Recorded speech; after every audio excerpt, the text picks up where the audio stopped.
اشہد ان لا الہ الا اللہ وحدہ لا شریک لہ واشہد ان محمدا عبدہ ورسولہ اما بعد فاعوذ باللہ من الشیطان الرجیم بسم اللہ الرحمن الرحیم الحمد للہ رب العالمین الرحمن الرحیم مالک یوم الدین ایاک نعبد و ایاک نستعین اہدنا الصراط المستقیم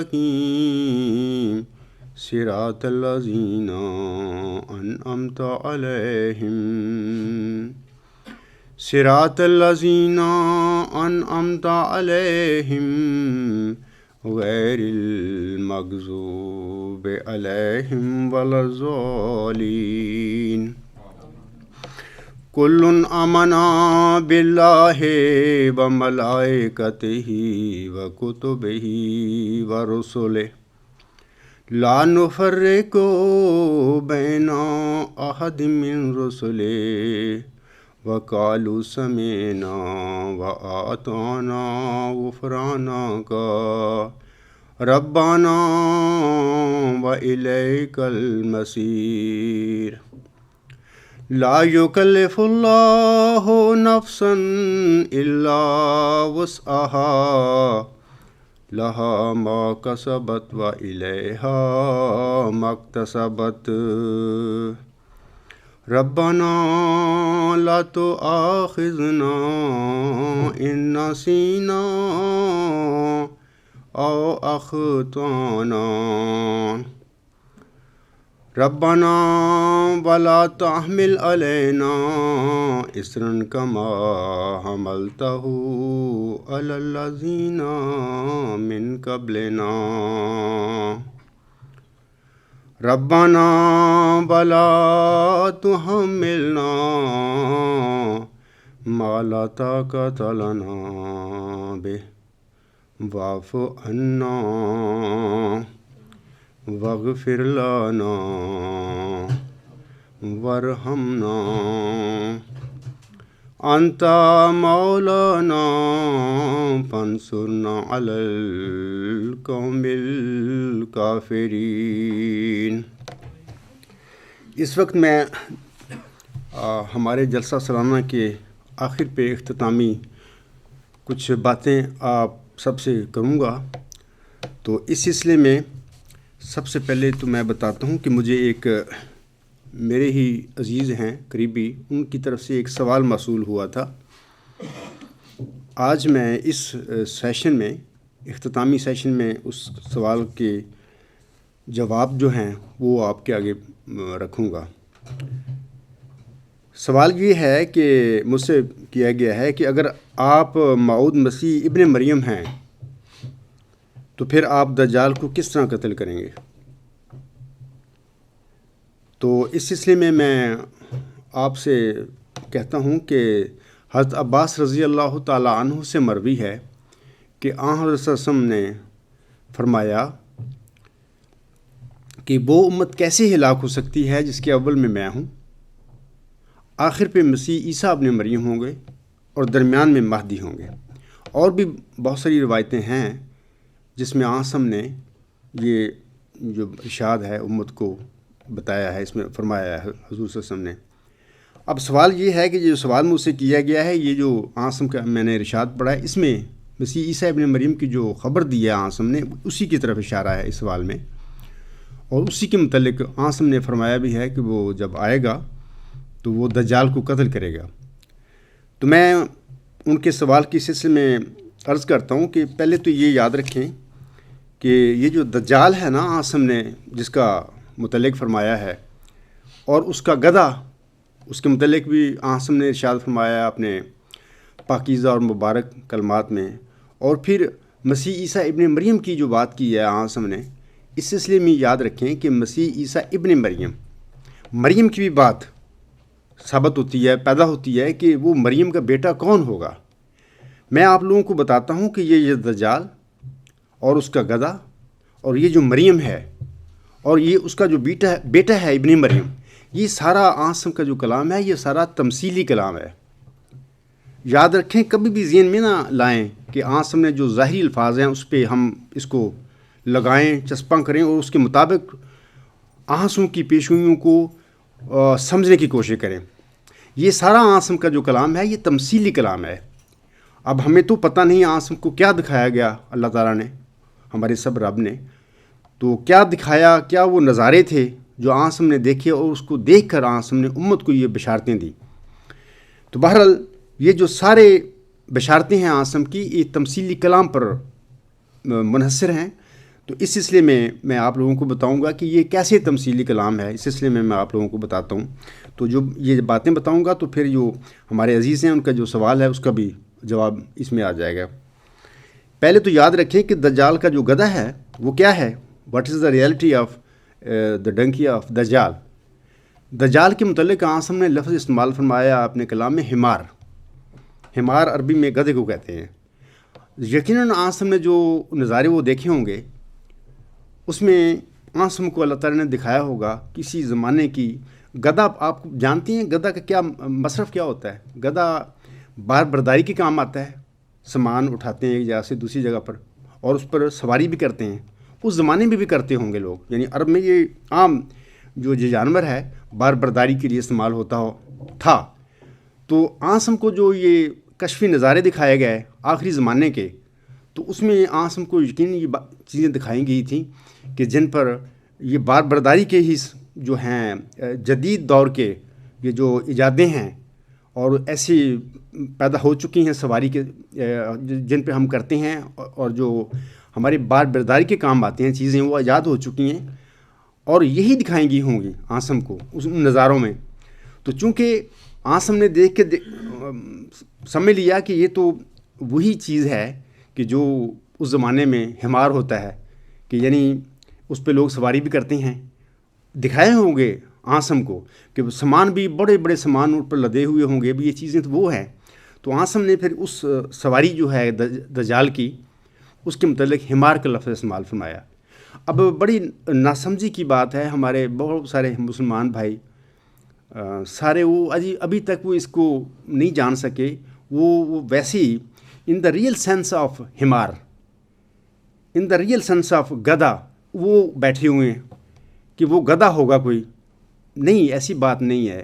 ان کو سمجھنا چاہیے کہ گدھا سے مراد یہ گدھا نہیں ہے جو ہم اس زمانے میں یہ گدھا ہے، یہ نہیں ہے، بلکہ یہ جو گدھا کام کرتا ہے جس کے لیے ہم اس کو استعمال کرتے ہیں، اس گدھے کو بار برداری کو سواری کے لیے، ہمارے پیارے نبی وسلم کو کشفی نظاروں میں جو یہ کام کرتا ہے آج کل، وہ چیزیں دکھائی گئی تھیں جن پر بار برداری ہونا تھی آئندہ زمانے میں، آخری زمانے میں، اور اس نے وہی کام کرنے تھے جو گدھے کرتا ہے۔ اس لیے آسم نے لفظ حمار اس کے لیے استعمال فرمایا بھی دجال کا گدھا ہوگا۔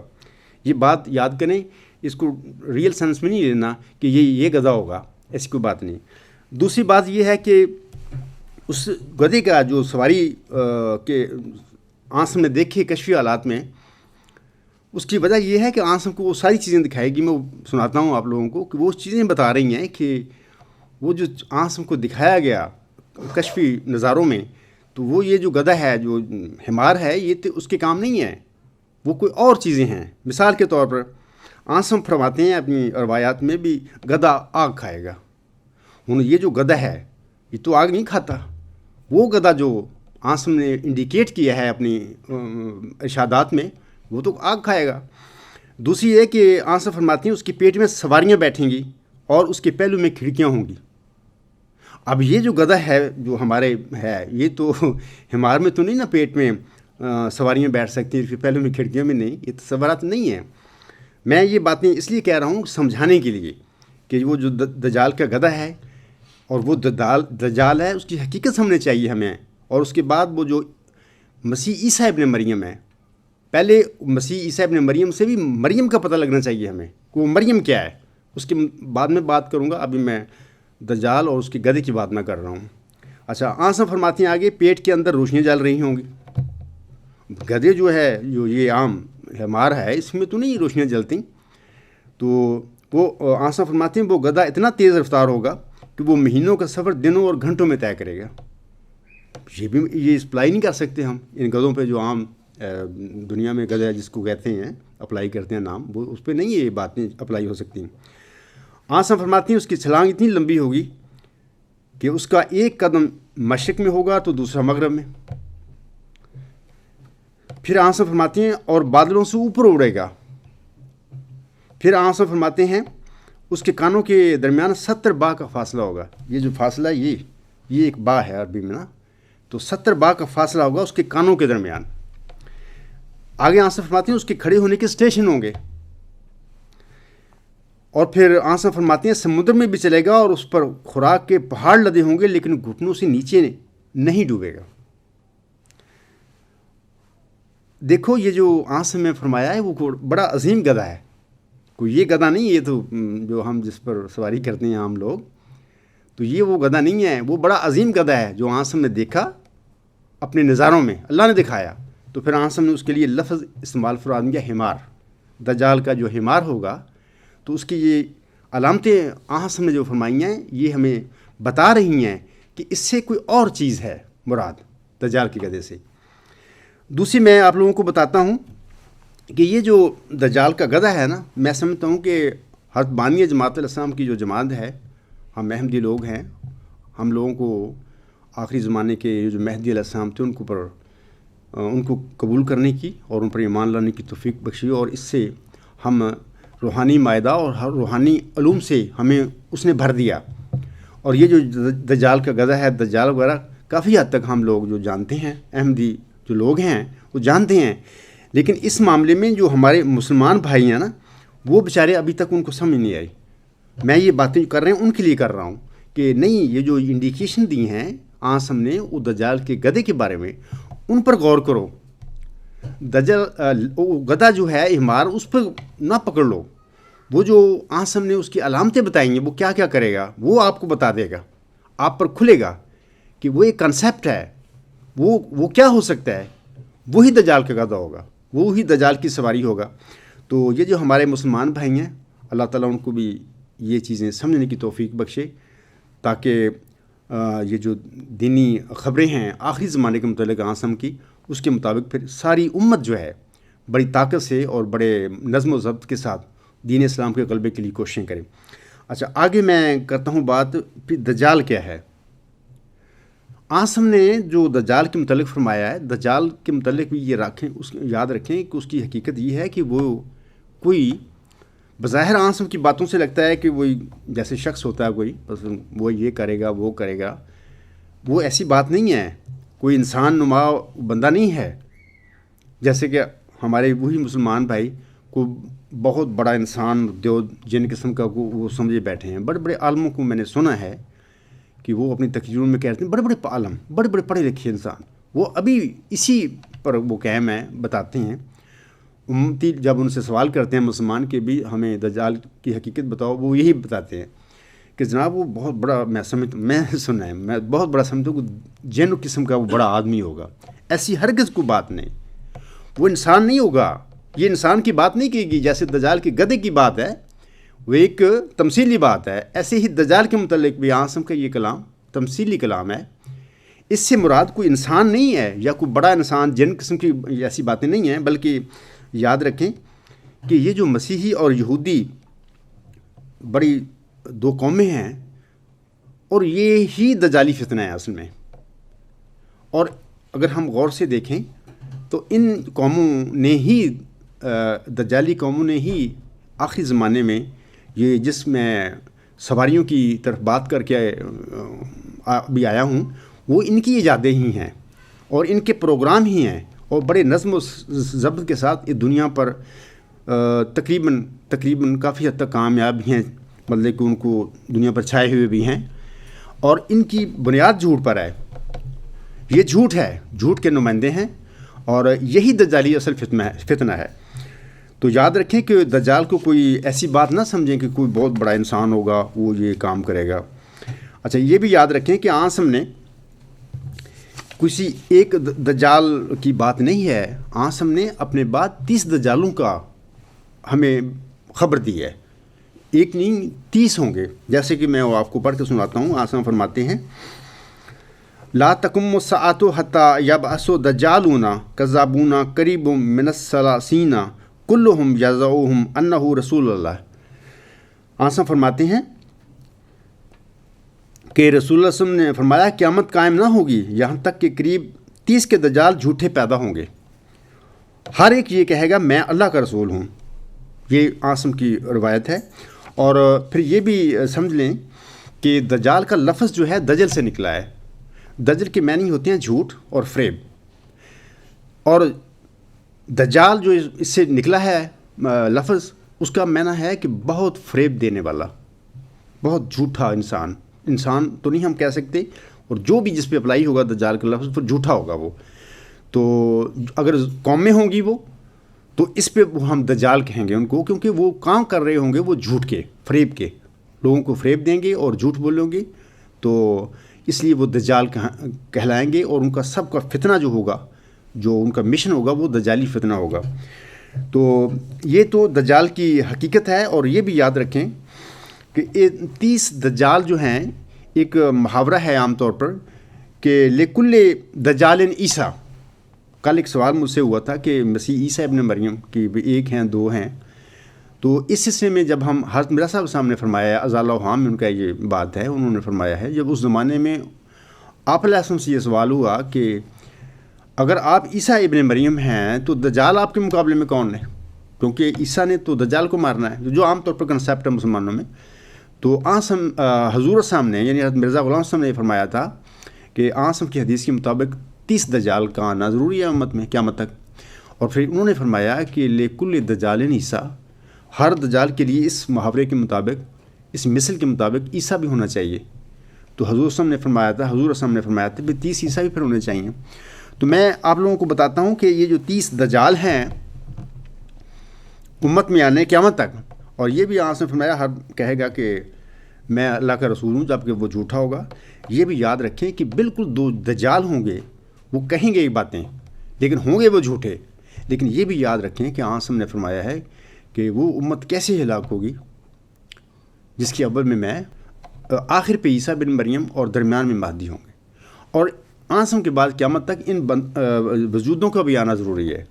یہ جو رسول اللہ کہیں گے اور ہوں گے جھوٹے، یہ دجالی ٹائپ لوگ ہوں گے اور قومیں ہوں گی، وہ یہی کہیں گی۔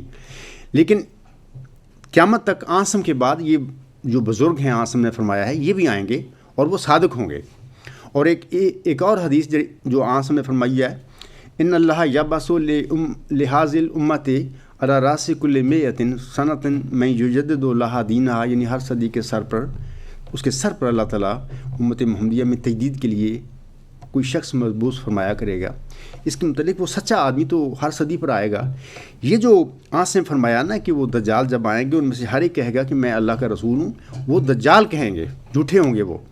لیکن یہ جو مجددین آئیں گے ہر صدی کے سر پر، اور یہ جو دو موعود وجود ہیں جو آسم نے فرمایا ہے کہ وہ امت کیسے ہلاک ہوگی جس کے اول میں اور درمیان میں مہدی ہوں گے اور آخر پہ مسیح عیسیٰ ابن مریم ہوں گے، یہ خدا کے ہدایت یافتہ لوگ ہوں گے جو دین مصطفیٰ کو آگے بڑھانے اور دین اسلام کے غلبہ کے لیے دنیا میں اللہ تعالیٰ ان کو مبعوث فرمائے گا اور کھڑے ہوں گے۔ تو یہ تو دجال کی حقیقت ہے جس کے متعلق میں نے عرض کیا ہے کہ لیکن ابھی تک ہمارے مسلمان جو بھائی ہیں وہ دجال کی حقیقت کے بارے میں ہی لا علم ہیں بیچارے۔ ان کو چاہیے کہ یہ جو پرانی باتیں ہیں اس زمانے کی باتیں ہیں جب اتنا علم نہیں زیادہ تھا۔ 1 صدی قبل ہمارے آسم کی فرمان کے مطابق آپ صلی اللہ علیہ وسلم کے موعود غلام جو ہیں حضرت مہدی علیہ السلام تشریف لا چکے ہیں۔ یہ ساری باتیں علمی باتیں، یہ روحانی معدہ ہمیں انہوں نے بخشی ہے۔ تو مسلمانوں بھائیوں کو چاہیے کہ وہ اس سے حصہ پائیں۔ وہ ہماری صرف ہمارا نہیں ہے، وہ پوری امت کا ہے، لیکن ان کا ہے جو اس کے پیچھے چلیں گے، اس کو مان لیں گے۔ تو جو ان کی قبولیت سے محروم رہیں گے تو پھر ان کی اپنی غلطی ہے یا بدبختی ہے کہ وہ ان علوم سے، وہ ان روحانی خزانوں سے حصہ نہ پا سکے جو انہوں نے آ کے امت کو بتائے۔ اچھا، آگے سوال، اسی سوال سلسلے میں آپ لوگوں کو بتانا چاہتا ہوں کہ مسیح عیسیٰ ابن مریم، جیسا کہ میں نے عاصم کی حدیث پڑھی ہے، یہ کیا سلسلہ ہے؟ سب سے پہلے تو میں آپ کو بتاتا ہوں، یہ مسیح عیسیٰ ابن مریم بھی ایک تمثیلی کلام ہے، جیسے دجال اور اس کا گدھا ہے وہ بھی تمثیلی کلام ہے، یہ بھی مسیح عیسیٰ ابن مریم بھی ایک تمثیلی کلام ہے عاصم کا۔ اس کو سمجھنے کے لیے تقویٰ کی ضرورت ہے، اللہ تعالیٰ سے دعا کرنی چاہیے کہ اللہ تعالیٰ ان مضامین کو کھولے انسانوں پر۔ میں آپ کو بتاتا ہوں یہ کیا ہے۔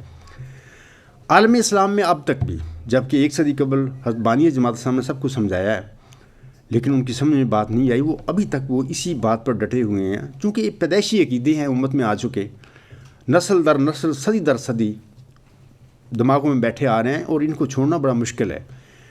ان کو چھوڑنے کے لیے غلط بات کو تقویٰ کی ضرورت ہے، اور انسان میں اندر دلیری ہونی چاہیے، دلیری آتی ہے تقویٰ کے ساتھ، اور پھر جرت ہونی چاہیے، اور پھر جو عاصم کی فرمودات ہیں اور جو حضرت بانی جماعت اسلام کے فرمودات ہیں، جب انسان ان پر دل و جان سے عمل کرتا ہے تو پھر اس کے لیے راستے پیدا ہو جاتے ہیں کہ وہ جھوٹ جتنا بھی پختہ ہو چکا ہے اس کے اندر، اس کو چھوڑنے کے لیے پھر اس کا ذہن اور اس کا دل تیار ہو جاتا ہے۔ پہلے تو لوگوں کو چاہیے کہ وہ اپنی حالت اس پہ حال اختیار کر لیں اس قسم کی، تو پھر انشاءاللہ تعالیٰ یہ باتیں بھی ان کو پتہ لگ جائے گا۔ پہلے تو میں بتاتا ہوں کہ ہمارے مسلمان بھائی بھی آج تک بھی وہ سمجھتے ہیں کہ وہ موسوی جو مریم صدیقہ ہے، جس کا قرآن میں ذکر ہے، ایک صورت کا نام بھی ان پر ہے، مریم، صورت مریم بھی ہے۔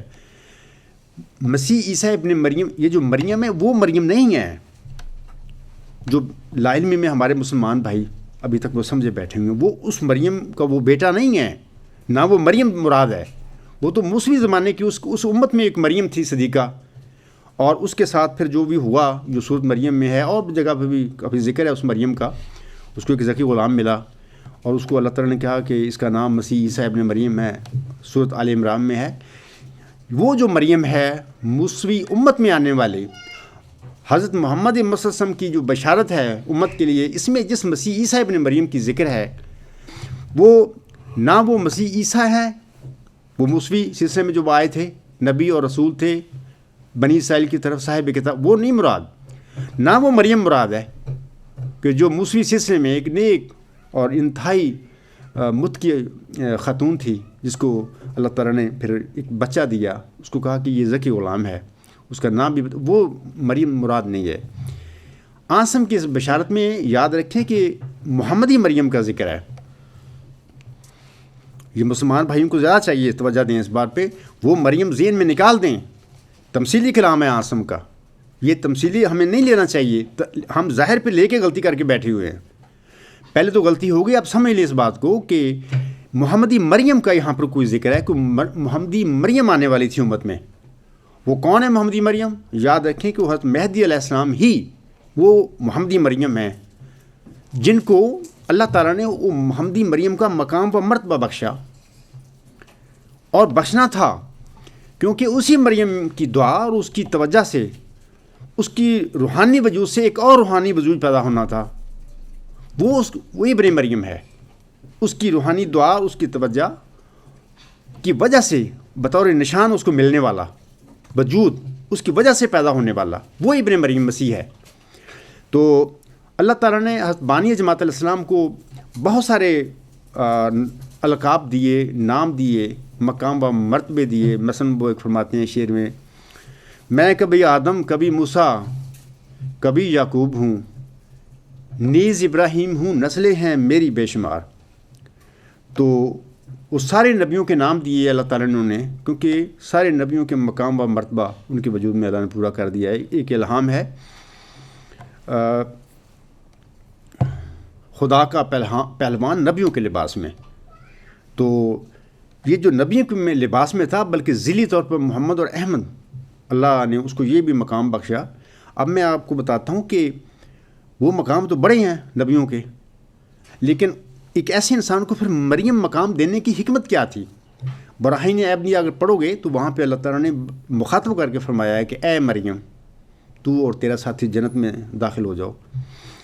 اور بہت سارے الہامات ہیں اس سلسلے میں۔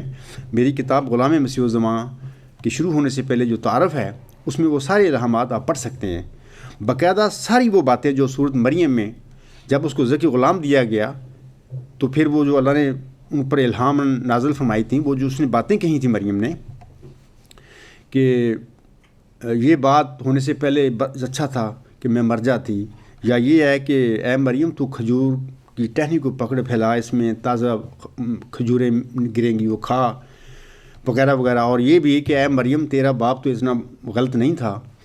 یہ ایسے الزام لگے تھے اس زمانے میں اس پر. اور پھر یہ ہے کہ یہ سارے جو الہامات ہیں محمدی مریم کو بھی ہوئے ہیں، حضرت مرزا غلام صاحب کو بھی ہوئے ہیں، اور مریم کو بھی اللہ نے قرار دیا ان کو. حکمت کیا ہے اس میں؟ ایک مرد ہے، اس کو بہت سارے نبی، تقریباً سارے نبیوں کے مقام اللہ نے دے دیے، بلکہ ذیلی طور پر اس کو احمد اور محمد بھی قرار دے دیا. اس کو مریم بنانے میں، مقام دینے میں کیا حکمت تھی؟ حکمت یہی تھی کہ جیسے موسوی سلسلے میں اس مریم سے، صدیقہ سے، کو اللہ تعالیٰ نے ایک ذکی غلام بخشا تھا، تو محمدی مریم جو ہے وہ ایک انسان ہے، مرد ہے. اس کی روحانی وجود میں سے، اس کی دعا کی وجہ سے، اس کی توجہ کی وجہ سے، اس کی پکار کی وجہ سے دین اسلام کے لیے اس کے دل میں جو تھی، اللہ تعالیٰ نے اس میں سے ایک نشان کے طور پر، رحمت کا نشان کے طور پر اس کو ایک فرزند دینا تھا. وہ ابن مریم ہے، یاد رکھیں. آسم کی جو بشارتیں ہیں، اس سے قطعاً وہ مسیح عیسیٰ ابن مریم جو موسوی سلسلے میں آیا تھا وہ مراد نہیں ہے. وہ مراد ہے جو امت محمدیہ میں جو روحانی مریم ہیں، محمدی مریم ہے، اس میں سے پیدا ہونے والا روحانی فرزند جو ہے وہ ہے. یہ جو 20 فروری 1886 کی الہامی پیش گوئی ہے نا، سو تجھے بشارت ہو کہ ایک وجی اور پاک لڑکا تجھے دیا جائے گا، ایک ذکی غلام تجھے ملے گا. یہ وہی ذکی غلام ہے. سورت مریم اگر پڑھو دیکھو، وہاں پہ ذکی غلام کی ہی فرشتہ نے بشارت دی تھی مریم کو. اور مریم نے آگے سے کہا کہ میں تو شادی شدہ نہیں ہے، میں اور بدکار بھی نہیں ہوں، یہ غلام کیسے پیدا ہو جائے گا؟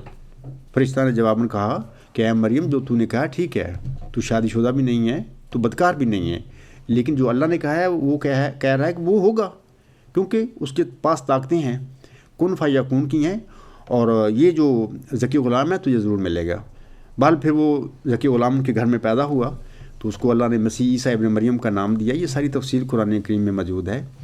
مسیح عیسیٰ ابن مریم جس کی آنس ہم نے امت کو خبر دی ہے، اس سے مراد قطعاً مسیح عیسیٰ ابن مریم نہیں. وہ تو اپنی نبوت اور رسالت کی اپنے وقت میں، اور بنی اسرائیل کو ہدایت دی، دکھ ہے، لوگوں کی باتیں سنی، اور کر کے اپنا زمانہ پورا کر کے وہ چلے گئے، دنیا میں سے فوت ہو گئے اور اپنے اللہ کے پاس چلے گئے. وہ دوبارہ مرے ہوئے لوگ واپس نہیں آیا کرتے. کلو نفس ذائقۃ الموت، نہ کوئی دائمی زندہ رہ سکتا ہے. باہر آسم کے فرمان کے مطابق آنے والا جو مسیح عیسیٰ ابن مریم ہے، اور جس مریم سے اس مسیح عیسیٰ نے پیدا ہونا ہے، وہ ایک کامل انسان ہے. حضرت مرزا غلام علیہ السلام اس میں سے وہ پیدا ہونے والا تھا. جیسا کہ میں نے ابھی خبر پڑھی ہے نا، 20 فروری 1886 کی الہامی پیش گوئی میں بہت سارا کلام ان پر نازل ہوا ذکی غلام کے متعلق. میں آپ ایک الہامی شعر اکثر میں بتا دیتا ہوں، میں اب بھی پڑھتا ہوں کہ اللہ فرماتا ہے اس مریم کو مخاطب کر کے، یہاں سے مسلم مرمی نہیں ہے، وہ کامل انسان جو مہدی علیہ السلام جس کو روحانی مقام ملا مریم کا، اس سے مخاطب ہو کر اللہ فرماتا ہے زی درگاہ خدا مردے بساد اعزاز می آید، مبارک بادت اے مریم کہ عیسیٰ باز می آید. خدا کی درگاہ سے ایک مرد بڑے اعزاز کے ساتھ آتا ہے، اے مریم تجھے مبارک ہو کہ عیسیٰ دوبارہ آتا ہے. تو یہ تو بات تھی، تمثیلی باتیں تھیں آسم کی جو انہوں نے فرمائی تھیں مریم اور مسیح عیسیٰ ابن مریم کے متعلق. اچھا، یہ جو سوال ہے، امید ہے آپ دجال کے بارے میں، اس کی حقیقت کیا ہے، دجال کا گدھا کیا ہے، سمجھ گئے ہوں گے، اور اس کے علاوہ مریم کیا ہے، اور مریم کا جو بیٹا ہے وہ کیا ہے، وہ بھی میں نے آپ لوگوں کو سمجھا دیا ہے. تو مسلمانوں کی یہ لا علمی ہے کہ وہ وہی پرانا جو مسیح عیسیٰ ابن مریم ہے، جو مریم صدیقہ ہے، اس کے پر یہ حدیث آسم کی یہ ارشادات لگا کر بیٹھے ہوئے ہیں. بہرحال یاد رکھیں کہ قطعاً آسم کی فرمودات سے یہ مراد نہیں ہے کہ وہ پرانا موسوی مسیح ابن مریم یا موسوی سلسلے کی مریم، وہ نہیں ہے. یہ امت محمدیہ میں آنے والا کامل ایک انسان جس کو اللہ تعالیٰ نے مریمی مقام بخشنا تھا، وہ مراد ہے، اور اس کی دعاؤں سے، اس کے وجود سے پیدا ہونے والا ایک اس کا غلام، وہ ذکی غلام ہے.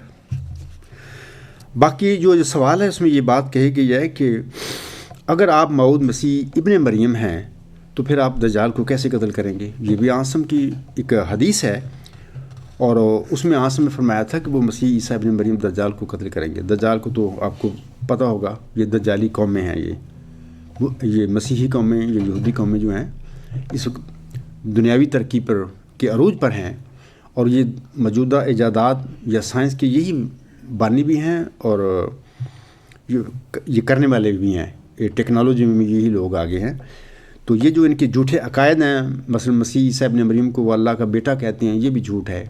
اور جو یہودی ہے ان کا تو ویسے ہی مذہب متروک ہو چکا ہے، وہ تو جھوٹ ہے، ان کے پاس اب نام کی وہ ہیں، مذہبی لوگ ہیں، لیکن باہر ان کے پاس دجل ہے، وہ دجل کی ہی نمائندے ہیں۔ تو دجال جو ہے، یہ دجال قوم میں ان کو قتل کیسے وہ کرے گا؟ العاصم نے جس کو مسیح عیسیٰ ابن مریم قرار دیا، وہ کیسا کرے گا؟ تو یہ بھی یاد رکھیں کہ دجال کا قتل بھی ایک تمثیلی کلام ہے۔ اس کا مطلب یہ نہیں ہوا نہ وہ انسان ہے دجال کہ اس کو قتل کرے، نہ وہ مسیح عیسیٰ ابن مریم وہ ہیں موسوی سلسلے کے آنے والے، اور نہ یہ قتل ایسے ہوگا کہ وہ ڈانگ پکڑ کے وہ پیچھے بھاگے گا، اس کو مارے گا، یہ بھی بات نہیں ہے۔ عاصم کا یہ تمثیلی کلام ہے، اور اس کو تمثیلی رنگ میں سمجھنے کی کوشش کرنی چاہیے۔ پہلے تو میں بتاتا ہوں آپ کو کہ یہ جو دجال ہے، اس کا قتل ہے، اس کے متعلق میں عاصم کے الفاظ پڑھ کے سناتا ہوں آپ لوگوں کو۔ عاصم فرماتے ہیں وہ جو آئے گا جب اس دنیا میں، وہ مسیح عیسیٰ ابن مریم، اس کے متعلق عاصم نے فرمایا ہے کہ جب نزول فرمائے گا، پہلے تو یہ بھی یاد رکھیں کہ وہ جب نزول فرمائے گا، عاصم فرماتے ہیں واضحاً کفیہ علی اجنحۃ ملکین اذا تعا راسہ قطرا و اذا رفعہ تحدر منہ جمعان کاللؤلؤ فلا یحل لکافر یجد ریح نفسہ الا مات ونفسہ ینتہی حیث ینتہی طرفہ فیطلبہ حتی یدرکہ بباب لد فیقتلہ ثم یاتی عیسیٰ۔ اچھا، یہ الفاظ ہیں، اس کا ترجمہ یہ ہے کہ اللہ تعالیٰ اس کو مبعوث فرمائے گا، مسیح ابن مریم کو، جو دمشق کے مشکی سفید مینارے کے پاس دو زرد رنگ کی چادریں پہنے دو فرشتوں کے بازوؤں پر ہاتھ رکھ کے نزول فرما ہوں گے۔ وہ جب اپنا سر جھکائیں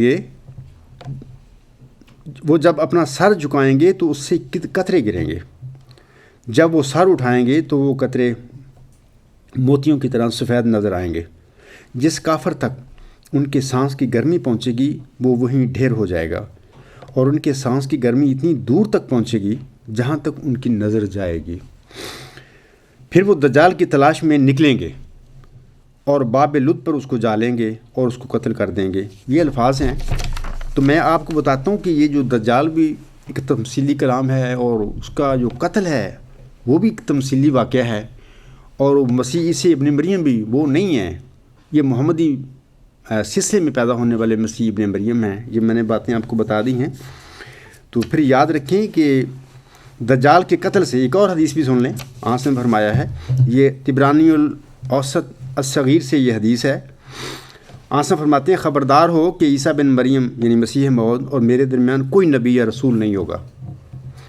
خوب سن لو کہ وہ میری بعد امت میں میرا خلیفہ ہوگا، وہ ضرور دجال کو قتل کرے گا، صلیب یعنی صلیبی عقیدہ کو پاش پاش کر دے گا، اور جزیہ ختم کر دے گا یعنی اس کا رواج اٹھ جائے گا، کیونکہ اس وقت میں جنگوں کا ختم ہو جائے گا۔ عاصم نے یہ لفظ فرمایا بجازع الحرب، یعنی وہ جنگوں کا جو لڑائیاں، جنگی جدل جو ہے وہ ختم کر دے گا، لڑائیاں ختم کر دے گا۔ یاد رکھو جسے بھی ان سے ملاقات کا شرف حاصل ہو وہ انہیں میرا سلام ضرور پہنچائے۔ تو یہ جو میں نے پڑھی ہیں باتیں، تو یہ سارا یہ قتل ہے دجال کا، اس سلسلے میں آپ لوگوں کو بتانا چاہتا ہوں کہ یہ بھی ایک تمثیلی واقعہ ہے، تمثیلی قتل ہے۔ یہ عاصم کا نہ سمجھیں کہ وہ دجال کے مسیح سے ابن مریم کے متعلق یہ نہ سمجھیں کہ وہ قتل کرے گا، ایسی فزیکل کوئی لڑائی ہوگی، ایسی بات نہیں ہے۔ ویسے بھی آپ لوگوں کو بتاتا ہوں کہ قتل جو ہوتا ہے نا، اس کے متعلق قرآن کریم میں اللہ نے ہمیں بتایا ہے کہ قتل کیا ہوتا ہے۔ اللہ تعالیٰ فرماتا ہے لِیَہْلِکَ مَنْ هَلَكَ عَنْ بَیِّنَاتٍ وَیَحْیَیَ مَنْ حَیَّ عَنْ بَیِّنَاتٍ۔ یہ سورۃ الانفال کی آیت نمبر 43 ہے. اس میں اللہ فرماتا ہے کہ وہ جو دلیل کے ذریعے سے ہلاک ہو چکا وہ ہلاک ہو جائے گا، اور وہ جو دلیل کے ذریعے سے زندہ ہو چکا وہ سمجھو زندہ ہو گیا. دلیل سے مرنا ایک قتل ہے، اور دلیل سے زندہ ہونا ایک زندگی پانا ہے. قرآن سے یہ ثابت ہیں باتیں.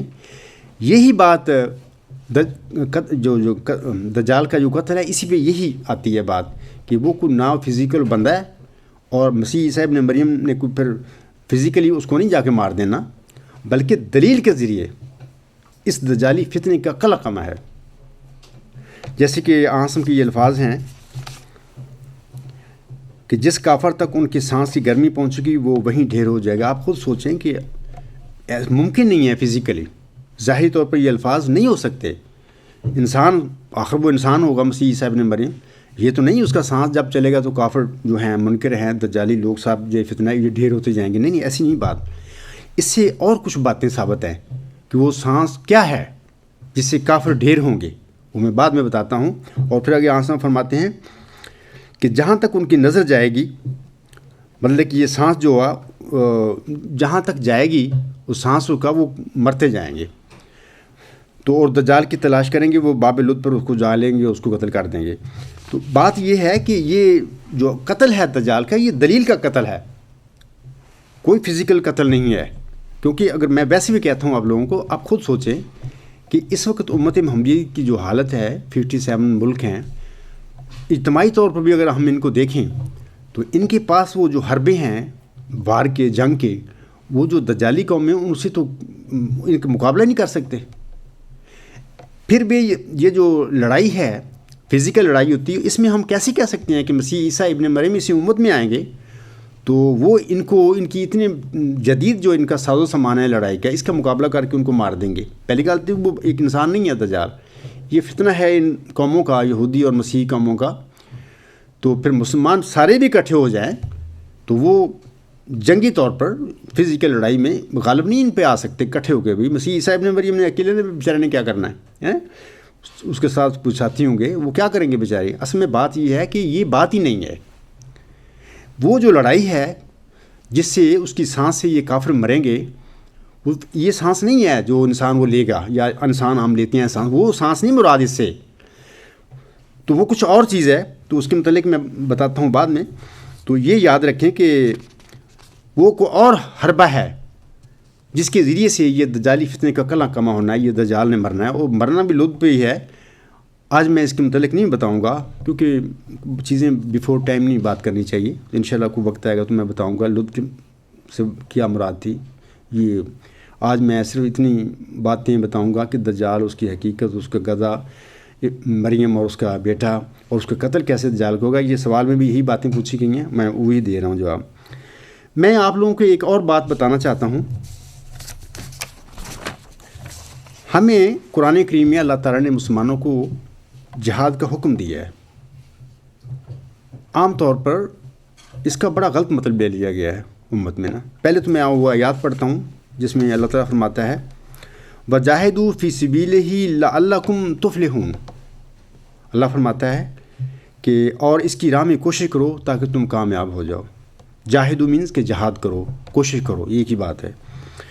ایک دوسری آیت میں اللہ فرماتا ہے وَقَاتِلُوا فِي سَبِيلِ اللَّهِ الَّذِينَ يُقَاتِلُونَكُمْ. وَقَاتِلُوا فِي سَبِيلِ اللَّهِ الَّذِينَ يُقَاتِلُونَكُمْ وَلَا تَعْتَدُوا إِنَّ اللَّهَ لَا يُحِبُّ الْمُعْتَدِينَ.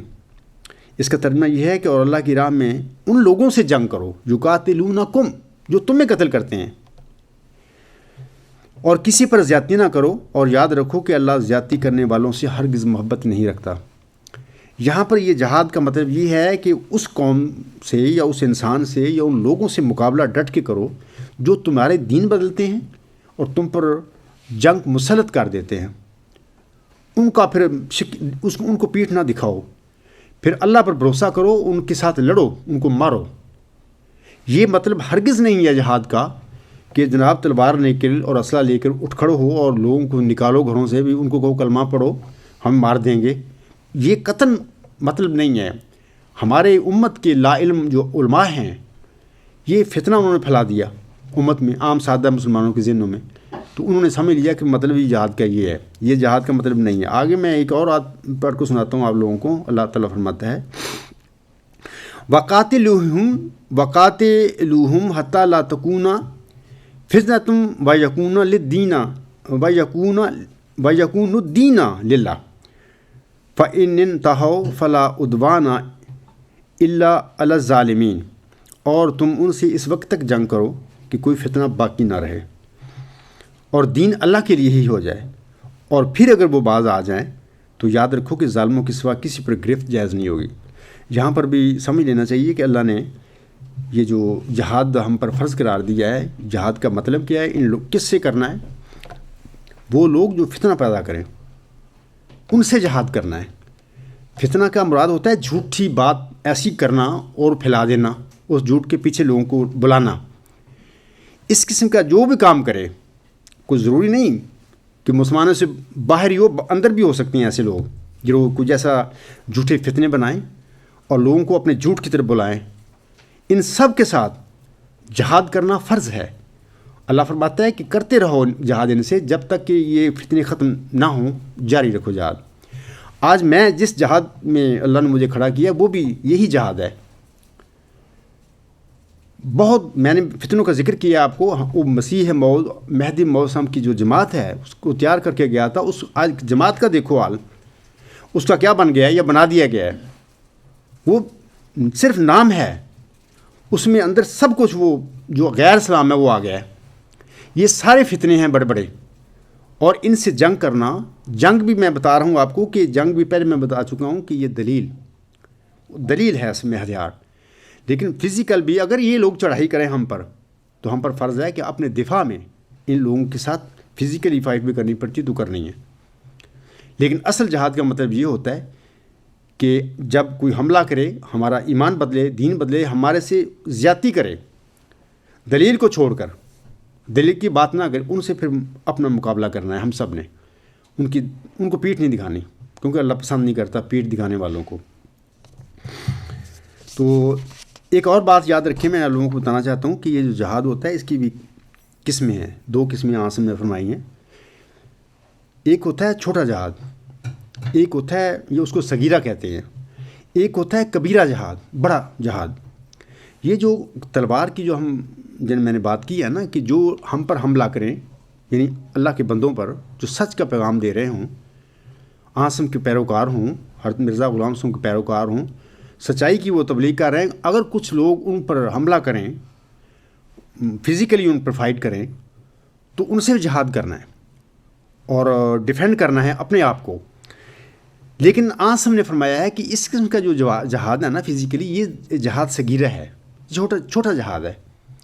عاصم ایک لڑائی سے آ رہے تھے واپس، اس وقت کفار کے ساتھ بڑی جنگیں ہوتی تھیں، وہ اس جنگ میں فتح نصیب ہوئی، واپس آئے تو عاصم نے راستے میں لوگوں کو کہا کہ اے لوگو، اے میرے صحابیوں، اے میرے ساتھیوں، ہم ایک چھوٹے جہاد سے، جہاد صغیرہ سے ہم ایک بڑے جہاد کی طرف آ رہے ہیں۔ اصحاب نے عرض کیا کہ یا رسول اللہ، جہاد ہم کر کے ہیں، وہ جہاد تو تھا، اب کون سا جہاد ہے؟ عاصم نے فرمایا وہ جہاد نفس کا جہاد ہے، وہ جو جہاد ہے وہ جو جہاد اکبر ہے، وہ جو ہے وہ بڑا جہاد ہے، وہ نفس کے خلاف ہے۔ وہ جو جہاد ہیں ہم نے کافروں سے کیے ہیں، تلوار سے کیے ہیں، وہ چھوٹے جہاد ہیں، اپنے نفس کے خلاف۔ نفس انسان کو برائیوں کی طرف لے کے جاتا ہے اور اللہ سے دور کرتا ہے۔ اس نفس کا مقابلہ کرنا، اس کے خلاف جہاد کرنا، یہ اصل میں جہاد ہے اور یہ بڑا جہاد ہے۔ لیکن سب سے بڑی افسوس والی بات ہے کہ امت محمدیہ یہ بڑے جہاد کو بھول گئی، نفس کے جہاد کو بھول گئی، اور وہ چھوٹا جہاد جو ہے وہ پکڑ کے بیٹھی ہوئی ہے، اور پھر اس کو بھی انڈرسٹینڈنگ نہیں کر سکی، اس کی وہ مس انڈرسٹینڈنگ کی ہوئی ہے، اور پھر وہ غلط بات پھیل گئی ہے، اور اسلام پر جو غیر قومیں الزام لگاتی پھری ہیں کہ عاصم کا دین کیا ہے، یہ تو لڑائی سے لوگوں کو مارتے ہیں، جو مذہب بدلتی ہیں۔ یہ سارے فتنے جو ہیں لا علم لوگ جو ہیں مسلمان، انہوں نے پیدا کی ہوئے ہیں۔ اصل بات یہ تھی کہ ان کو چاہیے تھا کہ اصل جہاد جو ہے بڑا، وہ ہے نفس کا جہاد۔ نفس انسان کو اللہ سے دور کرتا ہے، اس سے مقابلہ کرتے، اور قرآن پاک ہمارے پاس ایک ایسی کتاب ہے، اس سے رہنمائی لیتے اور اپنے نفس کو گراتے اور اللہ کی طرف اپنا رخ کرتے، بجائے اس کے کہ تلوار اور کلاشن کو پکڑ کے یہ جو چکر ہے دنیا میں اور مسلمانوں میں خاص کر یہ مسئلہ ہوا ہے، تو یہ جو جہاد ہے اس کا پہلی بات یہ ہے کہ جہاد کی غلط تعبیر کی گئی ہے، اس کا تشریح کر کے غلط رنگ میں یہ لوگ کر رہے ہیں اور وہ غلط ہو رہا ہے۔ ایسا جہاد کے بھی ہمیں حکم نہیں ہے کہ تلوار پکڑ کے ہم بغیر وجہ سے، کوئی انسان ہے وہ یہودی ہے، مسلمان ہے، کوئی بھی ہے، اس کو مارنا شروع کر دیں۔ یہ تو ویسے ہی انسانوں کو قتل ہے، اللہ نے ناپسند کی ہے۔ اللہ فرماتا ہے اپنے کلام میں کہ جس انسان نے بے گناہ بغیر وجہ سے کسی ایک انسان کو بھی قتل کر دیا، وہ یہ سمجھے کہ میں نے پوری دنیا کو قتل کر دیا ہے۔ بغیر کسی قصور کے کسی ایک انسان کا بھی قتل پوری انسانیت کے قتل ہے۔ لہٰذا اگر جب ہم دیکھتے ہیں اپنے بھائیوں کو، لا علم بھائیوں کو، جو تلوار اور بندوق پکڑ کے آئے دن انہوں نے قتل و غارت شروع کر رکھی ہے، تو میں کہتا ہوں کہ وہ پتہ نہیں، وہ ان کو سمجھ نہیں آتی کہ وہ کتنا بڑا انسانیت کا قتل کرتے پھر رہے ہیں، اور پھر اس پہ فخر کرتے ہیں، اور پھر بات نہیں آتے سمجھانے کے باوجود۔ اللہ تعالیٰ سے دعا ہے ہماری کہ اللہ ان لوگوں کو بھی سمجھ دے، جو عاصم کی جو فرمودات ہیں یا اللہ تعالیٰ کا جو پیغام ہے یا جہاد کا جو صحیح تصور ہے، ان کا پتہ لگے اور یہ غلط باتیں چھوڑ دیں اور اللہ تعالیٰ کی دین کو بدنام نہ کریں۔ اچھا، ایک اور بات میں آپ لوگوں کو بتاتا ہوں آج کہ یہ جو ہے نا جہاد جو ہے، میں نے آپ کو بتا دیا ہے کہ دو بڑے جہاد ہیں، ایک جہاد ہے صغیرہ، ایک جہاد ہے کبیرہ۔ اس کے بعد میں آپ لوگوں کو بتاتا ہوں کہ ایک نئی بات میں آپ لوگوں کو بتا رہا ہوں، شاید آپ نے پہلے نہ سنی ہو، کہ ہم جب دیکھتے ہیں نا امت کو، عاصم کی امت کو دیکھتے ہیں، تو ہمیں پتہ لگتا ہے کہ اس میں جو جہاد کے ہیں پہلے دو دور اس سے آج سے پہلے آ چکے ہیں۔ وہ کون سے دور تھے؟ ایک تھا دور جہاد بالسیف کا، یہ عاصم کا زمانہ تھا، اور عاصم کے اصحاب کا، خلفائے راشدین کا، یہ اس زمانے کے جو وقت تھا، اس وقت یہ جہاد بالسیف تھا۔ یہ تو میں نے آپ کو بتا دیا نا کہ ہرگز اللہ نے ہمیں یہ نہیں حکم دیا کہ تم تلوار پکڑ کر عام انسانوں کو مارنا شروع کر دو اور ان کو کلمہ پڑھاؤ، نہیں۔ یہ تو میں نے کہہ دیا ہے کہ جو آپ پر حملہ کریں لوگ، آپ کا دین بدلیں اور آپ کے گھروں سے نکالیں، ان سے یہ جہاد ہوتا ہے۔ اور اس کا یہ پہلا دور جو تھا جہاد بالسیف تھا، یہ عاصم کا زمانہ اور آپ کے اصحاب کا، یا قریب اس صدی کی جو باتیں ہیں، مسلمان کے وہ ملوک بھی آ گئے تھے، وہ انہوں نے بھی جاری رکھا، وہ تھا اس زمانے کا یہ جہاد تھا، جہاد بالسیف۔ اچھا، اس کے بعد عاصم کے فرمان کے مطابق آپ کا غلام عظیم حضرت مہدی علیہ السلام آ گئے۔ اس زمانے اس جہاد کا جو جہاد بالسیف تھا، اس کا رنگ تھوڑا سا بدل گیا۔ وہ کیا ہوگا؟ جہاد بالسیف کنورٹ ہو گیا جہاد بالقلم میں۔ وہ جو مسیح تھا، مہدی تھا، اس کو اللہ نے سلطان القلم کا خطاب بھی دیا تھا۔ اس نے جہاد کا یہ رنگ بدل دیا اور پھر اس نے وہ جنگ شروع کی۔ اور یہ بھی عاصم کی یہ خبر ہے کہ وہ جب آئے گا تو یہ جہادی چیزیں وہ منسوخ کرے گا، کیونکہ ان کا وہ وقت نہیں رہے گا۔ یہ وقت میں نے بتایا کہ وہ دور تھا اولین اسلام کا دور، جب تلوار کی ضرورت تھی، اور تلوار کے ساتھ ہی پھر جہاد کیا ان لوگوں کے ظالموں کے ساتھ جنہوں نے مسلمان نہتوں کو کافر بنانے کی کوشش کی یا ان کو اپنے گھروں سے نکالا بغیر قصور کے۔ حضرت مرزا صاحب علیہ السلام جب آئے ہیں تو یہ جہاد کی کیفیت بدل گئی اور جہاد بالقلم کا سلسلہ شروع ہو گیا۔ تو پھر آپ نے جو لکھا سارا روحانی معاہدہ، روحانی خزائن جو ہم پڑھتے بھی ہیں، یہ سارا اسی جہاد کا اسلحہ ہے جو انہوں نے استعمال کیا۔ جہاد کے بارے میں کہہ دیا کہ وہ ختم ہو چکا ہے۔ اچھا، آج کل وہ جو مولوی مخالف ہیں حضرت مرزا صاحب السلام کے، ہمارے، وہ جھوٹے الزام لگاتے ہیں حضرت بانی جماعت الاسلام کے، پھر انہوں نے جہاد کے ایک حکم کو منسوخ کر دیا۔ اصل میں بات یہ ہے کہ منسوخ کیا انہوں نے کرنا تھا، یہ تو عاصم کی خبر تھی، جب آئے گا، کیونکہ جہاد کا رنگ بدل جائے گا، وہ جہاد بھی سیف کا زمانہ نہیں رہے گا، کچھ اور رنگ کا جہاد آ جائے گا۔ صرف انہوں نے وہ جہاد کا جو رنگ بدل گیا ہے اس کو کہا ہے کہ وہ بالسیف نہیں ہے، اب بالقلم ہے۔ تو یہ جو لا علم لوگ ہیں، میں ان کو لا علمی کہوں گا، جو حضرات ہیں، مولوی ہیں امت میں، ان لوگوں نے یہ بھی الزام لگانے شروع کر دیے کہ مرزا صاحب نے تو ایک حکم ہے جو قرآن کا، اس کو منسوخ کر دیا۔ منسوخ نہیں کیا بلکہ بالسیف سے بالقلم کہہ دیا انہوں نے۔ اس لحاظ سے اگر دیکھا جائے تو وہ جو سیف کا زمانہ تو ختم ہو گیا، قلم کے ساتھ انہوں نے شروع کر دیا، جہاد جاری رکھا۔ جہاد آج بھی جاری ہے، ایک صدی پہلے بھی تھا، لیکن بالسیف کی بجائے بالقلم ہو گیا۔ اچھا، میں آپ لوگوں کو بتاتا ہوں کہ میرا صلی اللہ علیہ وسلم کا زمانہ، آگے پیچھے قریب کا زمانہ، یہ بالقلم جہاد کا آغاز تھا اور آج تک وہ چلا آ رہا ہے۔ لیکن اگلا جو دور ہے، آپ یقین کریں کہ ان کا جو غلام ذکی آنے والا ہے اس دنیا میں، جب وہ آئے گا تو یہ جہاد کا ایک اور سٹیپ آگے ہو جائے گا۔ بالقلم ہی جہاد ہوگا، وہ بھی کرے گا، لیکن یہ جہاد بالقلم نظریاتی جہاد میں بدل جائے گا، علمی جہاد وہ کرے گا۔ کیونکہ جب ہم دنیا کو دیکھتے ہیں نا اس وقت صورتحال، ہم مسلمان اور ان میں سے احمدی، اور احمدیوں میں سے بھی یہ عاجز اور چند ہمارے لوگ جو ہیں ساتھ ہیں، ہم کیا کر سکتے ہیں؟ لیکن اللہ کا وعدہ ہے کہ وہ دنیا کو فتح کرے گا اور دین اسلام کو غالب کرے گا۔ تو غالب جو ہے نا، تلوار تو ویسے ہی گئی، وہ زمانہ چلا گیا، اور بالقلم بھی جو ہے اگر ہم کریں گے نا، ہم سارے احمدی حضرت میرا صاحب علیہ السلام کو ماننے والے بھی اگر ہم کتابیں اور لکھیں، اس کے مقابلے میں دنیا بہت بڑی ہے، وسیع ہے، اربوں لوگ ہیں، عیسائی ہیں، یہودی ہیں، ہندو ہیں، اور بڑے پڑے ہیں عالم میں لکھنے والے، سائنس میں وہ بہت آگے ہیں ہم سے۔ بالقلم بھی ان کا مقابلہ نہیں کر سکتے کتابوں کے ساتھ بھی۔ وہ جو تیسرا سٹیپ ہے، دور ہے جہاد کا، جس کا میں اب ذکر کر رہا ہوں، وہ ہے جہاد بالعلم، علمی جہاد، یا ہم دوسرے لفظوں میں کہہ سکتے ہیں کہ وہ ایک نظریاتی جہاد ہوگا، دلیل کے ساتھ جہاد ہوگا۔ تو اس دلیل کے جہاد کے ذریعے ہی دین اسلام کا غلبہ ادیان باطل پر ہوگا، نہ کہ صرف کتابیں لکھنے سے یا مربیوں کے ذریعے یا مولویوں کے ذریعے۔ وہ زمانے چلے گئے، ممکن نہیں ہے یہ بات کہ ہمارے مربی جماعت کے جو قادیانی گروپ کے ہیں، یہ لاہوری کے ہیں، یہ پہلے تو یہ بات ہے کہ وہ کام ہی کو الٹے کر رہے ہیں، دین کی خدمت نہیں کر رہے، بلکہ وہ جو ان کے باس ہیں ان کی وجہ سرو کر رہے ہیں۔ دین کا تو صرف نام ہے، مربی ہیں، لوگوں کو پر غلام بنانے کی وہ کرتے رہتے ہیں۔ تو ویسے بھی ہم دیکھیں تو یہ جو ہمارے مولوی ہیں، مربی ہیں، 10 کو اگر توفیق ملتی ہے احمدیت کے دائرے میں آتا ہے تو کئی بھگا رہے ہیں ان کو۔ تو یہ سلسلہ جو جہاد بالقلم میں کہہ رہا ہوں، اس کا زمانہ بھی اب تقریباً اینڈ ہے۔ لیکن اگلا جو نظریاتی جہاد ہے، دراصل وہ بھی بالقلم ہے، لیکن وہ ایک بالقلم جہاد کی ایک ترقی یافتہ شکل ہے۔ موسٹ ماڈرن جو طریقہ ہے وہ ہے نظریاتی جہاد۔ اب یہ جہاد ماؤز ذکی غلام مسیح الزمانے کرنا ہے، اس کے ذریعے پھر یہ وہ جہاد ہے جس کے ذریعے وہ دجال قتل ہوگا، یہ علمی جہاد ہوگا، اور دلیل کے ذریعے ان باطل قوموں کو قتل کیا جائے گا۔ جیسے کہ اللہ نے فرمایا اپنے کلام میں بھی، یہ جو دلیل سے مارا جائے وہ مارا ہی جاتا ہے، اور جو دلیل سے زندہ ہو جائے وہ زندہ ہو جاتا ہے۔ قرآن نے، اللہ نے دین اسلام کو دلیل سے زندہ کرنا ہے، اور جو باطل ہے اس کا خاتمہ بھی دلیل کے ساتھ ہوگا۔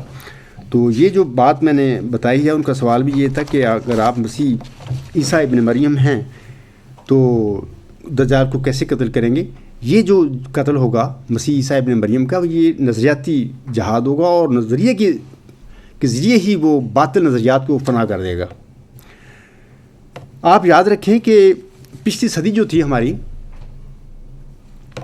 اب تو ہم 21ویں صدی میں داخل ہیں، پچھلی 20ویں صدی جو تھی اس میں یہ پولیٹیکل جو دنیا کی کنڈیشن تھی وہ بائی پولر ہو گئی تھی۔ دو بڑے بڑے نظام، بڑے بڑے سیاسی نظریات دنیا پہ غالب آئے ہوئے تھے، باہم وہ دگرگوں بھی تھے۔ کون سے تھے وہ؟ ایک کیپٹلزم اور ایک کمیونزم گروپ تھا، اس کا لیڈر تھا رشیا، اور جو کیپٹلزم تھا اس کا تو لیڈر جو تھا امریکا ہے، یونائٹڈ اسٹیٹس آف امریکا تھا۔ تقریباً یہ 20ویں صدی جو ہے ان کی آپس میں باہمی لڑائیوں میں گزری، کچھ ملک ادھر چلے گئے کمیونزم کی طرف، اور کچھ کیپٹلزم کے جھنڈے تلے آ گئے، اور ایک لمبا عرصہ کولڈ وار کی کنڈیشن میں دنیا رہی ہے۔ لیکن پچھلی 20ویں صدی کے آخر پہ جا کے وہ جو تھا کمیونزم جو ہے، اشتراکی بلاک، وہ ڈیفیٹ ہو گیا، وہ پیچھے ہٹ گیا، اور روس کی وہ صورتحال نہیں رہی۔ اچھا، اس کے بعد پھر دنیا کا جو نظام سیاسی ہے بدلا، اور جو بائی پولر تھا وہ ختم ہو کے ایک سپر پاور دنیا میں ابھری، اور ایک نیو ورلڈ آرڈر انہوں نے بنایا جس کے انڈر اس وقت دنیا جا رہی ہے۔ تو یہ جو ورلڈ آرڈر جنہوں نے بنایا، یہ سپر پاور کہہ رہی ہیں، اصل میں اس کی جو پیروی میں اس کی قومیں اس کے ساتھ ہیں، اس کا یہ جو لیڈر ہے، سپر پاور ہے، یہی اصل دجال ہے۔ میں نے کہا ہے نا کہ دجال اکبر جو ہے اس کی آنسن میں خبر دی ہے 30 دجال ہوں گے، ان میں سے چھوٹے چھوٹے دجال ہوں گے. ہر دجال کے لیے عیسیٰ ہوگا اپنے وقت میں. یہ جو دجال اکبر ہے جس مسیح عیسیٰ ابن مریم کی بات کی اللہ نے آسم نے، وہ دجال اکبر کا خاتمہ اس کے ذریعے ہوگا. دجال اکبر یہ جو سپر پاور آپ ابھر چکی ہے پچھلی 20ویں صدی کے اینڈ سے آئی ہے، اور ایک کثیر تعداد ملکوں کی اس کے ساتھ ہے، اور وہ اپنا دجالی نظریہ دنیا پہ مسلط کرنے کا اور خاص کر مسلمانوں پر مسلط کرنے کے پروگرام انہوں نے شروع کیا ہوا ہے، وہ کر رہے ہیں. جب ہم وہ حدیث پڑھتے ہیں نا حضرت نواس بن سمعان رضی اللہ تعالیٰ عنہ سے، جس میں بڑی تفصیلی حدیث ہے، جس میں آسم نے مسیح کا بھی ذکر کیا ہے، دجال کا بھی کیا ہے ذکر، اور پھر دجال کیا کیا ہوگا، ملکوں پر حملے کرے گا، ختم کرے گا، بندے کو مارے گا، پھر زندہ کرے گا، بہت ساری باتیں ہیں. آندھی کی طرح دنیا میں آئے گا، چلے گا. اور پھر آسم نے فرمایا کہ جو اس کی مان لیں گے بات، گروہ یا قوم، وہ اس کے ساتھ اس کی مال دولت دے گا ان کو. جو اس کا انکار کریں گے بھی تو خدا نہیں ہے، یا جو بھی وہ دعوے کر گیا جھوٹے، تو ان کے اوپر وہ مصیبت نازل کرے گا. تو پھر آسم میں یہی حدیثوں میں آیا ہے کہ جن کو وہ جو اس کی نہیں مانیں گے، بظاہر وہ ان کو آگ میں پھینکے گا اپنے طاقت سے جو ملی ہوگی اس کو. تو وہ جو آگ میں پھینکے جائیں گے دراصل وہ جنت میں پھینکے جائیں گے، وہ ٹھنڈ میں جائیں گے. اور جو اس کا مال لے کر اس کی منافقت میں شامل ہو جائیں گے، وہ دراصل بظاہر وہ ٹھنڈک محسوس کریں گے، دراصل وہ اصل آگ میں جائیں گے، وہ جانے والے لوگ ہیں. یہ تفصیلی باتیں ہیں. اسی تفصیلی جو حدیث ہے نواس بن سمعان رضی اللہ تعالیٰ عنہ سے، اس میں آسم نے فرمایا ہے مسیح عیسیٰ بنی کے متعلق، وہ آئے گا درزد چادریں ہوں گی، وہ اس دجال اکبر کو وہ قتل کرے گا اور لد کے مقام پہ جا کے قتل کرے گا. تو یہ جو سپر پاور جو میں نے بتائی ہے آپ کو، یہ وہ دجال اکبر ہے. اور اس کا جو فتنہ ہے پوری دنیا پر قبضہ کرنے کا اور کنٹرول کرنے کا، اور اپنی مرضی اور منشا کے مطابق دنیا کو چلانے کا، اور خاص کر مسلمانوں کو اس کے یہ بتاتے نہیں ہیں یہ لوگ، ان کے اندر یہ ایک پروگرام ہے ان کا. کیونکہ رشین جو بلاغ تھا یہ سرخ تھا اس کی انڈیکیشن، لیکن اسلام کا جو جھنڈا ہے، اسلام کا رنگ ہے سبز. کسی نے جب یہ رشین اشتراکی بلاغ پیچھے ہٹا ہے، ڈیفیٹ ہوا ہے، اس وقت کسی نے سوال کیا جو ناٹو کا سیکرٹری جنرل ہے، اس نے کہا کہ یار آپ کو جو ناٹو بنائی ہے یہ تو آپ کی تھی اشتراکی جو نظریہ اس کے لیے تھی، وہ تو ڈیفیٹ ہو گیا، اب اس کی کیا فائدہ ہے، اس آپ کے ناٹو جو تنظیم ہے اس کا کیا فائدہ ہے. اس نے کہا کہ نہیں، وہ سرخ تو چلا گیا اشتراکی، تو ابھی سبز رنگ ہے. سبز رنگ مینس کہ امت مسلمہ دین اسلام ہے، اور وہ اس وقت اس کا مقابلہ کر رہے ہیں، اور مسلمانوں ملکوں پر عذاب انہوں نے نازل کیا ہوا ہے اس دجال اکبر نے. اس دجال اکبر کی دجالی جو فتنہ ہے اس کو ختم کرنے کے لیے ہی اس مسیح عیسیٰ ابن مریم نے آنا ہے. جیسے کہ میں عرض کر چکا ہوں کہ یہ جو اس کا قتل ہے اس عیسیٰ کا، اس دجال کا اکبر کا، یہ دجالی دلیل سے ہوگا. کیا تم تصور کر سکتے ہو یہ جو سپر پاور ہے اس کا مسلمان ملک اس کا مقابلہ فزیکلی یا ایٹم بم یا اسلحے سے کر سکتے ہیں؟ امپاسبل، ممکن ہی نہیں یہ بات. ہاں ایک رستہ کھلا ہے، وہ ہے دلیل کا. یہ جو اللہ تعالیٰ نے اپنے کلام میں فرمایا ہے، هو الذی ارسل رسولہ بالہدی ودین الحق لیظہرہ علی الدین کلہ ولو کرہ المشرکون. یہ جو وعدہ ہے اللہ تعالیٰ نے 3 جگہ پر کلام پاک میں فرمایا ہے، سورۃ توبہ میں، سورۃ صف میں، اور سورۃ فتح میں. یہ اس کا وعدہ ہے. اس کا مطلب یہ ہے کہ وہی تو ہے جس نے اپنے رسول کو ہدایت اور دین حق دے کر بھیجا ہے، تاکہ اس دین کو دنیا کے تمام دینوں پر غالب کرے. گو مشرکوں کو یہ بات بہت ہی بری لگے. اس سلسلے میں نے کل غالباً یا پرسوں خطاب جو میں نے کیا تھا جمعہ کو، اس میں نے حضرت مہدی و مسیح موسم کے ایک حوالہ بھی پڑھا تھا. براہی نعیم جی میں انہوں نے لکھا ہے کہ یہ جو اس آیت کے مطابق جس غلبے کا وعدہ آسم کو دیا اللہ تعالیٰ نے، یہ وعدہ، یہ غلبے کا وعدہ حق اور سچ ہے، اور یہ ہونا ہے. اور جو حضور صاحب نے فرمایا ہے کہ یہ اس مسیح کے ساتھ اس وعدے کا افعا ہونا لازمی ہے. جب وہ آئے گا مسیح عیسیٰ ابن مریم، تو اس کے ساتھ یہ دین اسلام جو ہے یہ دنیا پہ غالب آئے گا. لیکن وہی میں نے کہا ہے نا کہ وہ دلیل کے ساتھ آئے گا.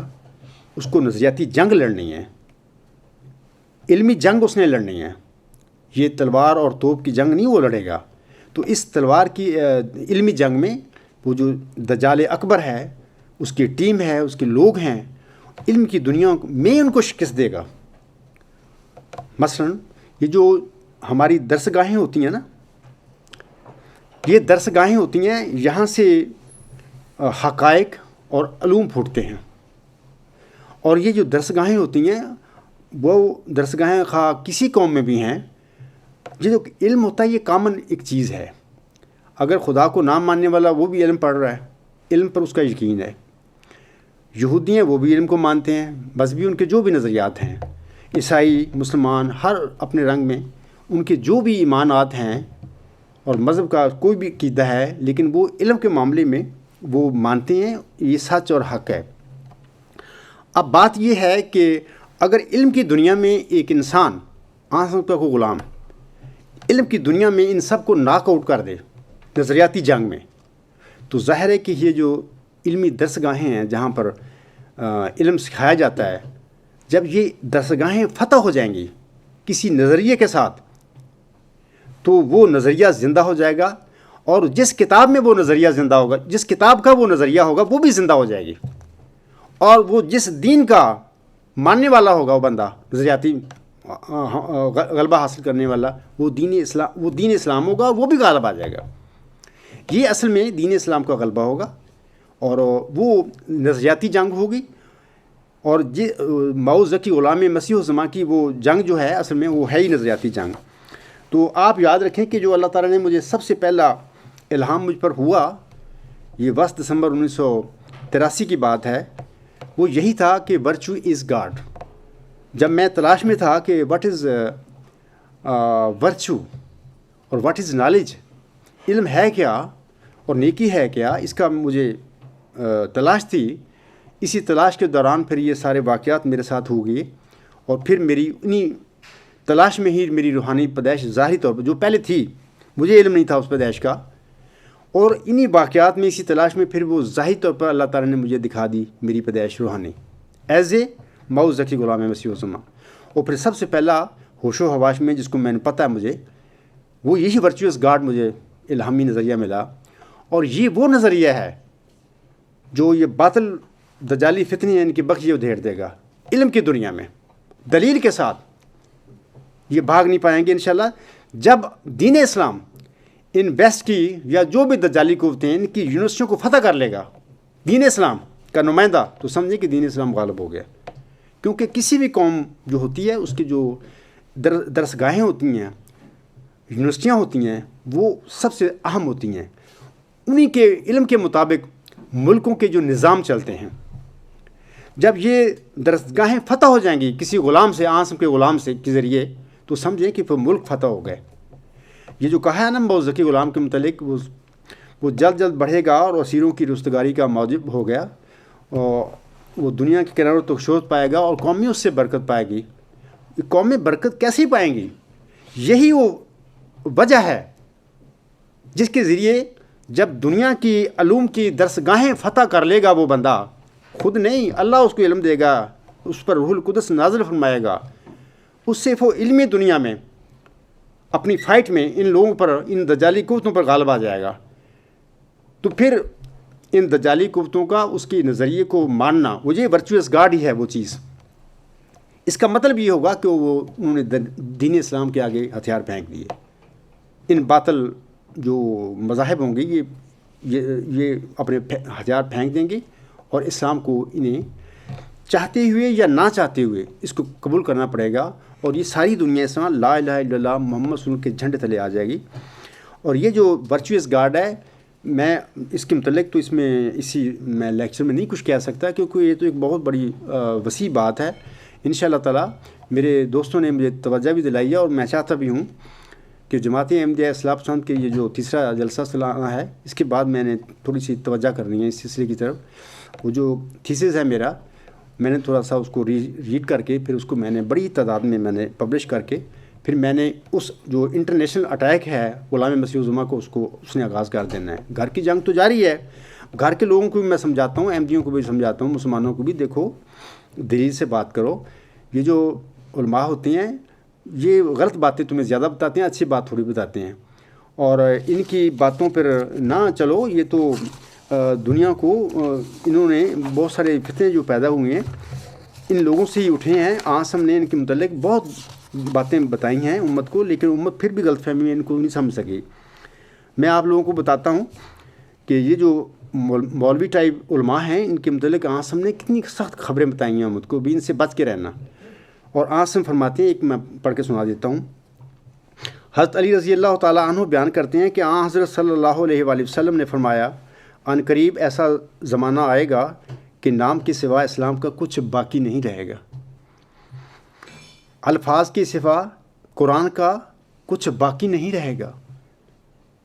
اس زمانہ کے لوگوں کی مسجدیں بظاہر تو آباد نظر آئیں گی لیکن ہدایت سے خالی ہوں گی. ان کے علماء آسمان کے نیچے بسنے والی مخلوق میں سے بدترین مخلوق ہوں گے. ان میں سے ہی فتنے اٹھیں گے اور ان میں ہی لوٹ جائیں گے، یعنی تمام خرابیوں کا وہی سر چشمہ ہوں گے. یہ آسم نے وارننگ دی ہے اپنی امت کو بھی ان مولویوں کا یہ حال ہو جائے گا، ایک وقت آئے گا. بہت ساری جو باتیں ہیں آسم نے فرمائی. ایک اور میں پڑھ دیتا ہوں آپ کو کیونکہ موضوع اس قسم کا چل رہا ہے. آسم نے یہ جو 913 نمبر حدیث ہے، حدیقۃ السائلین جماعت احمدیہ کی جو حدیث کی جو کتاب ہے، یہ جو اگلی حدیث ہے 913، یہ آسم نے فرمایا، میری امت پر ایک زمانہ اضطراب اور انتشار کا آ گیا. لوگ اپنے علماء کے پاس رہنمائی کی امید سے جائیں گے تو وہ انہیں بندروں اور سوروں کی طرح پائیں گے. یعنی ان علماء کا اپنا کردار انتہائی خراب اور قابل شرم ہوگا. آپ دیکھ رہے ہیں کہ اسلام پاکستان میں کیا ہو رہا ہے.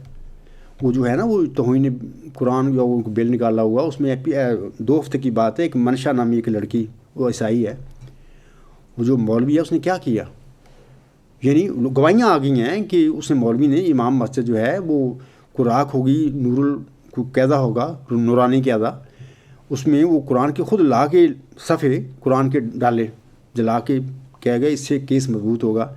یہ اخباروں میں بڑھی پئی ہیں یہ خبریں. تم اندازہ کرو ان مولویوں کا کہ یہ شیطان سے کم ہے لوگ.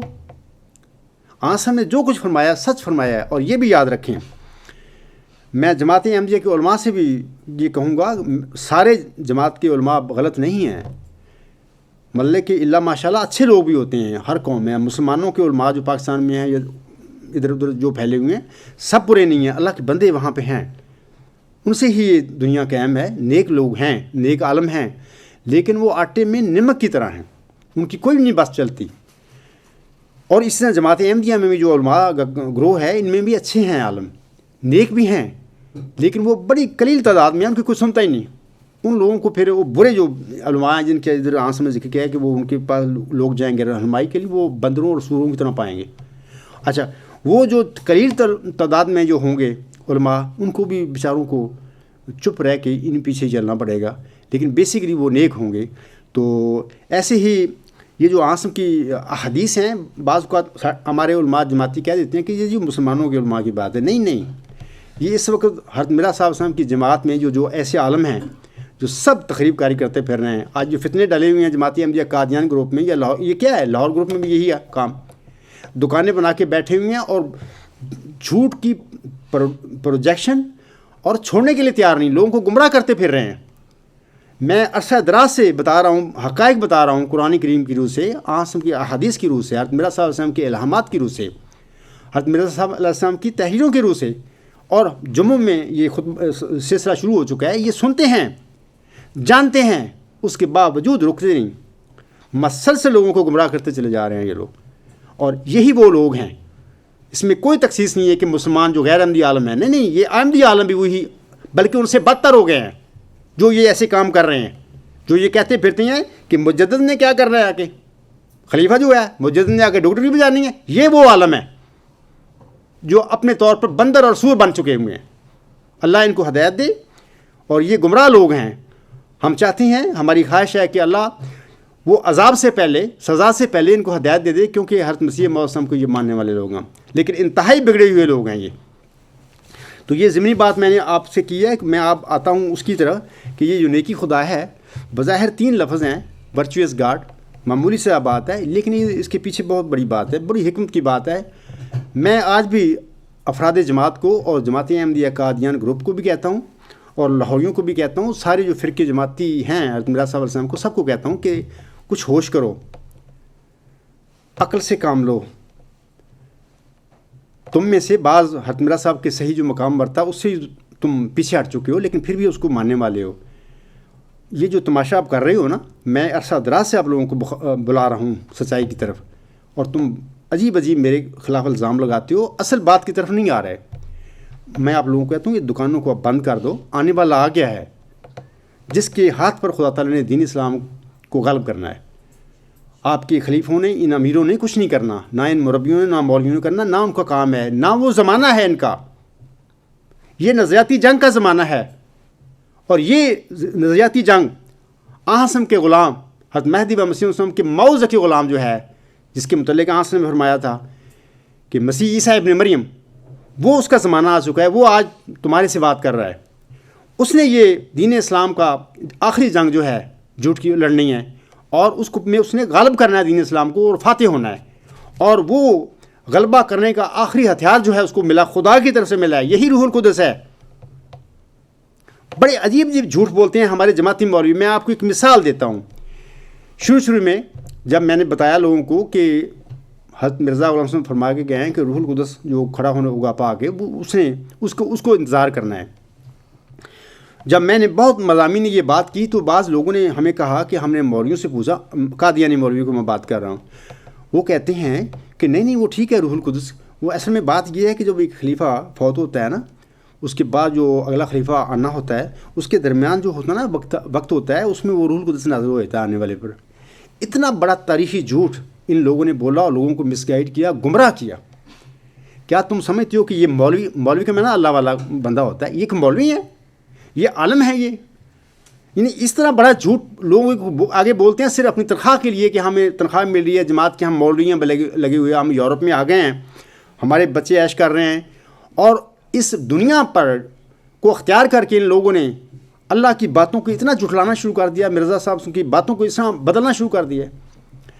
حالانکہ اتنا بڑا جھوٹ ہے، حالانکہ یہ اس کا مطلب یہ نہیں ہے کہ حضرت مرزا صاحب نے فرمایا ہے آنے والے اس ذکی غلام کے متعلق جب وہ آئے گا تو وہ روح القدس پا کر کھڑا ہوگا. یہ جو نیکی خدا ہے یہ روح القدس ہے، وہ جو اس پر نازل ہوا الہام.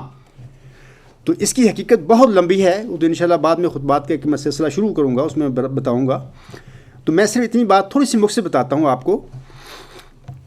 یہ جو ورچوئس گاڈ مجھ پر نازل ہوا، صرف یہ نہیں کہ نازل ہو گیا نیکی خدا ہے.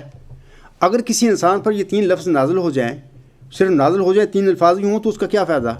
اس سے پہلے تو ورچوئس نالج بھی کسی انسان پر نازل ہوا تھا. سقراط پر یہ جو کانسیپٹ ہے علم کا، ورچو از نالج، یہ نازل ہوا تھا. لیکن بات یہ ہے کہ اس کے زمانے میں اس سے خطاب سوال کرتے رہے اس کے شاگرد بھی، اس کی قوم بھی یہ کیا ہے نیکی؟ وہ جو آپ نے کہہ دیا ہے کہ وہ علم ہے، لیکن وہ ہے کیا؟ سوال ہوئے، لیکن وہ ان سوالوں کا تشبیہوں میں جواب دیتا رہا. جواب قطعی اور صحیح جواب نہیں انہوں نے دیا. اس میں بعض اوقات میں نے اپنی کتابوں میں مضمونوں میں لکھا بھی ہے کہ ہر سخن بکتے و ہر نقطہ مقام دارت، کہ ہر بات کا ایک ٹائم ہوتا ہے اور ہر نقطہ کی بھی ایک جگہ ہوتی ہے جہاں پہ اس نے لگ جانا ہوتا ہے. تو یہ اس کا وقت نہیں تھا. 2300 سال پہلے وہ بندہ آیا یونان میں، وہ ایک نبی تھا، ریفارمر تھا اس قوم کا، لیکن اس نے وہی کام کرنا تھا جو اس کا مشن تھا. تو اس نے یہ جو ورچوئس نالج دیا، یعنی نیکی کو علم سے تشبیہ دے دی کہ نیکی جو ہے وہ علم ہے. اب اس نے نہیں بتایا، نہ بتا سکا، یا شاید اس کا یہ کام ہی نہیں تھا کہ نیکی کیا ہے، علم کیا ہے. یہ سارے راز جو ہیں آخری زمانے میں حضرت محمد مصعصم کے غلام کی دعا کے نتیجے میں جو وہ ذکی غلام پیدا ہونے والا تھا، جس کی خبر عاصم نے بھی دی، آپ وسلم کے غلام نے بھی دی، جب اس نے آنا تھا تو یہ جو معمہ ہے، یہ جو ریڈل ہے نیکی کی اور علم کی، اس کے زمانے میں کھلنی تھی، اللہ نے اس کو بتانا تھا. تو اللہ تعالیٰ نے یہ ورچوئس گارڈ اسی سلسلے میں، جب میں نے نیکی کی تلاش کی شروع اور اللہ سے پوچھنا شروع کیا کہ اے میرے خدا، میری ذہنی صلاحیتیں اس قابل نہیں ہیں کہ میں جان سکوں نیکی کو یا علم کو جان سکوں، لیکن تو مجھے اب بخش دے، بتا دے. تو پھر وہ ایک کیفیت تھی سجدے کی، اس میں نے وہ کچھ مبارک دعائیں تھیں عاصم کی اور حضرت مرزا غلام صاحب کی، وہ پڑھی. تو اس میں بس یہ ایک ایسا واقعہ ہے جو میں بتاتا ہوں لوگوں کی سمجھ میں نہیں آ سکتی. یہ ایک تجربہ ہے روحانی, اور یہ وہی لوگ سمجھتے ہیں جو اس تجربے سے گزر جاتے ہیں. یا وہ لوگ سمجھیں گے جو میں نہیں کہ میں ہی ہوں, اور بھی بہت سارے دنیا میں ایسے لوگ ہیں جو اس روحانی دنیا میں اللہ کا رابطہ ہے ان سے بھی یہ بات ہوتی ہے. وہ جو لوگ ہوتے ہیں وہ سمجھتے ہیں اس بات کو کہ یہ کیفیت ہوتی ہے, کیسے کیا ہو جاتا ہے. اللہ تعالیٰ کی یہ قدرتیں بہت وسیع ہیں. وہ اللہ تعالیٰ فرماتا ہے انما امرہ اذا اراد شیئا ان یقول له کن فیکون. جب میں کسی بات کا ارادہ کر لیتا ہوں تو میں اس کے بارے میں صرف اتنا کہتا ہوں کہ کن یعنی ہو جا, کن فیکون, وہ ہو جاتی ہے. تو یہ جو کن و فیکون ہے میں آپ لوگوں کو بتاتا ہوں, میں صرف یہ بتا دیتا ہوں کہ وہ جو واقعہ میرے ساتھ ہوا کن فیکون کا تھا. وہ سجدے میں ہی کن فیکون اللہ نے یہ کہہ دیا تو میں بدل گیا. وہ جو عبدالغفار سجدے میں گیا تھا وہ تحلیل ہو گیا, چلا گیا. وہ نہیں ہے آپ کے سامنے جو کھڑا ہے, وہ نہیں ہے آپ کے سامنے. وہ موت غلام ہے جو فیکون کے نتیجے میں پیدا ہوا, اور پھر اس کو یہ سب سے پہلے یہ ورچوئس گاڈ ہوش و واش میں اس پر نازل ہوئی بات. تو میں آپ لوگوں کو بتاتا ہوں سقراط کی بات کہ وہ سقراط تو نہیں بتا سکا, نہ اس کا ٹائم تھا اس بات کا. اب یہ چیزیں حتمانی جماعت اسلام کا جو ذکی غلام پر اس نے ان پر کھلنا تھا. تو میں آپ لوگوں کو مختصر آج بتاتا ہوں کہ یہ جو علم ہے, یہ جو نیکی ہے جس کو اللہ نے فرمایا مجھے بتایا کہ وہ گاڈ ہے. عیسائی بھی مانتے ہیں گاڈ کو, یہودی بھی گاڈ کو مانتے ہیں, مسلمان بھی مانتے ہیں, ہندو بھی قسموں کے اپنے رنگ ہیں, ان کے تصورات ہیں. دراصل جتنے مذاہب ہیں اس میں جھگڑے گاڈ کے ہیں. گاڈ کا جب گاڈ کا فیصلہ ہو جائے گا گاڈ ہے کیا, اس کے بعد یہ جو باطل مذہبی تصورات ہیں گاڈ کے متعلق ختم ہو جائیں گے. اور جب باطل گاڈ کے متعلق تصورات ختم ہوں گے تو سمجھیں کہ وہ جو سچا خدا ہے, اسلام کا سچا خدا, وہ سچا خدا جس نے آسم پر قرآن کریم نازل فرمایا, وہ سچا خدا جس نے آسم کے فرمان کے مطابق حضرت مہدی علیہ السلام کو اس دنیا میں بھیجا, وہ سچا خدا جس نے اس عاجز پر وہ اعلیٰ انتہائی ہماگیر نظریہ, علمی نظریہ نازل فرمایا, وہ سچے خدا کی میں بات کر رہا ہوں. جب وہ سچا خدا علمی طور پر اپنا رنگ دکھائے گا, اپنی پہچان کرا دے گا لوگوں کو کہ میں وہ سچا خدا ہوں, تو یہ جھوٹے خدا اپنی صف لپیٹ ان کی لپٹ جائے گی, وہ رخصت ہو جائیں گے. تو میں بتانا والا تھا کہ وہ جو سچا خدا ہے وہ کیا ہے. سقراط نے ورچوئس نالج کہہ کے بات ختم کر دی, آگے بات بتائی ہی نہیں. تو آج آسم کا جو غلام ہے وہ بتا رہا ہے آپ لوگوں کو کہ وہ جو ہے نا علم, وہ جو نیکی ہے جس نے اس کو کہا تھا کہ دراصل وہی گاڈ ہے جس کو سقراط نے ورچوئس نالج کہا تھا. نالج اور ورچو کا لفظ جو ہے اسی ذات کے لیے اس نے استعمال فرمایا تھا. اٹ ڈز ناٹ مین نیکی کے کہ یہ نیک کام, یہ مراد ہرگز نہیں ہے. اچھا, نالج سے بھی ہرگز یہ مراد نہیں ہے کہ ٹو نو, یہ جاننے کے اعمال جو ہیں فعل ہیں, یہ مراد نہیں ہے اس نظریے میں.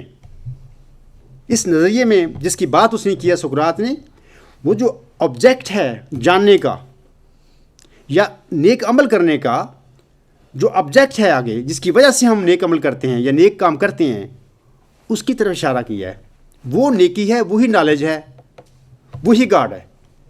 تو یہ جو ورچوئس گاڈ ہے مختصر سے ایک تھیسس ہے جو میں نے لکھا ہے, تو ان شاء اللہ تعالیٰ اس میں یہی بحث ہے. اور میں مختصر یہ بات بھی آپ لوگوں کو کر دیتا ہوں کہ آپ کے علم کے لیے کہ وہ جو نیکی ہے, وہ جو علم ہے جس کو سقراط نے نیکی کہا تھا, وہ جو گاڈ ہے, عظیم گاڈ سچا جو آسم کو قرآن کریم نازل کرنے والا ہے, اس گاڈ کا جو معرفت عرفان ہے وہ یہ ہے کہ اللہ نے مجھے بتایا ہے کہ وہ ہے سپریم الٹیمیٹ یونیورسل ٹروتھ,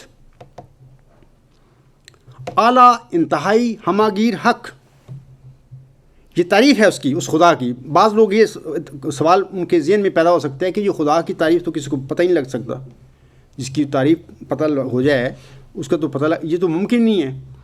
میں آپ لوگوں کو کہتا ہوں کہ ممکن نہیں ہے, لیکن اگر ہم یا کوئی انسان عقل کے ذریعے اس کی معرفت یا اس کی تعریف جاننا کرے, کوشش کرے, اگر خود خدا اپنی تعریف کسی بندے کو بتانا چاہے تو کیا خدا کے لیے بھی مشکل بات ہے؟ نہیں, وہ بتا سکتا ہے. کمپلیٹ ڈیفینیشن آف گاڈ ہی اصل کامل علم اور کامل عرفان ہے. تو اللہ تعالیٰ نے اس نظریے میں خدا نے مجھے وہ اپنا پوری کامل معرفت اور علم دیا ہے۔ اللہ تعالیٰ کیا ہے؟ اعلیٰ انتہائی ہماگیر حق ہے وہ۔ اور آپ یاد کریں اس پیش گوئی الہامی کو جو حضرت مہدی صاحب پر نازل ہوئی تھی ذکی غلام کے متعلق، اس کے میں فرمایا اللہ تعالیٰ نے یہ ضمنی باتیں ہیں، وہ سخت ذہین و فہیم ہوگا اور دل کا حلیم، اور علوم ظاہری و باطنی سے پر کیا جائے گا، اور وہ 3 کو 4 کرنے والا ہوگا۔ حضور علیہ السلام فرماتے ہیں، اس کی معنی سمجھ میں نہیں ہے، دوشنبہ ہے مبارک دوشنبہ، فرزند دلبند گرامی ارجمند، مظہر الاول والآخر، مظہر الحق والعلائے کان اللہ نزل من السماء۔ یہاں پہ جو لفظ آیا نا کہ وہ حق اور اعلیٰ کا مظہر ہوگا، یہ جو تعریف میں نے آپ کو پڑھ کے سنائی ہے نا، اللہ کی کامل علم اور معرفت ہے اس میں اعلیٰ انتہائی ہماگیر حق کی بات ہے۔ سب سے پہلے اعلیٰ کا لفظ آتا ہے، پھر آخر میں حق آتا ہے، درمیان میں اور صفات خدا تعالیٰ کی آ جاتی ہیں۔ یہی اس بندے کی نشانیاں ہیں۔ اللہ تعالیٰ نے یہ جو حق اور اعلیٰ اول اور آخر بتائی ہیں کہ وہ مظہر ہوگا ان کا، اللہ تعالیٰ اپنی اس صفات ان پر اپنے جلوہ گر ہوگا ان صفات کے ساتھ اس موعود غلام پر ان کی حقیقت بتائے گا اور اپنا کامل علم اور معرفت اس کو بخش دے گا۔ تو یہ جو ہے اعلیٰ انتہائی ہماگیر حق جو ہے یہ اللہ کی پہچان ہے، کامل علم اور کامل عرفان ہے۔ یہ 4 لفظ جو ہیں جب آپ سنیں گے تو آپ کو بعض لوگوں کو نہیں سمجھ آئے گی یہ کیا ہے، اس میں ہم کیا کریں، ان پہ بڑے تقوی کے ساتھ غور کیا کریں۔ جب آپ تقوی کے ساتھ ان الفاظ پر غور کریں گے، یہ 4 الفاظ تمہیں ایک ایسی ہستی کے پاس لے جائیں گے جو اس دنیا کا مالک بھی ہے، بادشاہ بھی ہے، اس کو خالق بھی ہے۔ اس ہستی کا every and each particle of this world of this universe اس کی حکم پر چل رہا ہے، وہ ہر جگہ موجود ہے لیکن ہماری نظروں سے اوجھل ہے۔ جیسا کہ وہ فرماتا ہے وَلَا تُدْرِكُهُ الْأَبْصَارُ وَهُوَ يُدْرِكُ الْأَبْصَارَ وَهُوَ اللَّطِيفُ الْخَبِيرُ۔ نظریں اس تک پہنچ نہیں سکتی، وہ نظروں تک پہنچتا ہے اور وہ لطیف اور خبیر ہے۔ یہ وہی ہے، یہ کیا ہے؟ یہ وہی سپریم الٹیمیٹ یونیورسل ٹروتھ ہے جو ہماری پر پہنچ رہا، ہمیں دیکھتا ہے لیکن ہماری نظریں جو فزیکل نہیں دیکھ سکتی، ہاں جو روحانی نظریں ہیں، بصارت ہے، وہ وہاں تک پہنچ جاتی ہے۔ جب ان 4 لفظوں پر آپ تقویٰ کے ساتھ غور کریں گے، میں تشریح کسی وقت انشاءاللہ میں شروع کروں گا خطبات میں، اس کو بتاؤں گا، میں سٹیپ بائی سٹیپ آپ لوگوں کو بتاؤں گا، تو پھر انشاءاللہ آپ کا بھی علم اور جو معرفت ہے بڑھے گی۔ تو فی الحال تقویٰ کے ساتھ اس پر غور کیا کریں، آپ کو آٹومیٹکلی جیسے جیسے آپ کا تقویٰ بڑھے گا، صلاحیت پیدا ہوتی جائے گی، تو یہ لفظ آپ کو خدا کے قریب لے جائیں گے، دکھا دیں گے کہ یہ گاڈ ہے۔ تو یہ جو میں نے نظریے کی بات کیا، اس کے بعد میں آپ لوگوں کو بتاتا ہوں کہ جو حضرت بانی جماعت الاسلام ہے، یہ جو میں باتیں آپ کو بتا رہا ہوں، یہ باقی وہی باتیں ہیں جو انہوں نے اپنی جماعت کو بتا کے گئے ہیں، دنیا کو بتا گئے ہیں کہ آخری لڑائی جو ہوگی سچ اور جھوٹ کی دجال کے ساتھ، اس کا فیصلہ دلیل کے ساتھ ہوگا، اسی طرح ہوگا۔ میں آپ کو حضور السلام کا ایک اقتباس پڑھ کر سناتا ہوں۔ اس حصے میں حضور السلام فرماتے ہیں، یہ جو اقتباس ہے یہ مجموعہ اشتہارات جلد 2 صفحہ 304 تا 305 ہے، کسی اور کتاب کا ہے، غالباً تجلیات الہیہ یا کوئی اور رسالہ ہے حضور السلام کا، یہ اشتہارات میں بھی اشاعہ ہو چکا ہے۔ حضور فرماتے ہیں وہ دن نزدیک آتے ہیں کہ جو سچائی کا آفتاب مغرب کی طرف سے چڑھے گا۔ اب ہم کہاں ہیں اس وقت یہ باتیں کر رہی، مغرب ہی ہے یہ، اور یورپ کو سچے خدا کا پتہ لگے گا۔ اب میں کیا کہہ رہا ہوں، سب سے پہلے الہام پر کون سا نازل ہوا ہے ہوش و واس میں؟ Virtuous God. یہ کیا چیز ہے کہ خدا کا علم ہے، وہ خدا کی معرفت ہے کامل، اس کا عرفان ہے جو نازل ہوا، اور یہی یہ کامل علم اور معرفت جو ہے اس کا، یہ معرفت اللہ کی، یہ یورپ سے اب اٹھے گی، خدا کو، لوگوں کو سچے خدا کا پتہ لگے گا۔ اور حضور فرماتے ہیں اور بعد اس کے توبہ کا دروازہ بند ہوگا، کیونکہ داخل ہونے والے بڑے زور سے داخل ہو جائیں گے اور وہی باقی رہ جائیں گے جن کے دل پر فطرت سے دروازے بند ہیں اور نور سے نہیں بلکہ تاریکی سے محبت رکھتے ہیں۔ قریب ہے، حضور فرماتے ہیں قریب ہے کہ سب ملتے ہلاک ہوں گی مگر اسلام، اور سب حربے ٹوٹ جائیں گے مگر اسلام کا آسمانی حربہ کہ وہ نہ ٹوٹے گا اور نہ کند ہوگا جب تک دجالیت کو پاش پاش نہ کر دے۔ اب سمجھ گئے آپ کہ وہ کیا آسمانی حربہ ہے؟ وہ میں آپ کو یقین دلاتا ہوں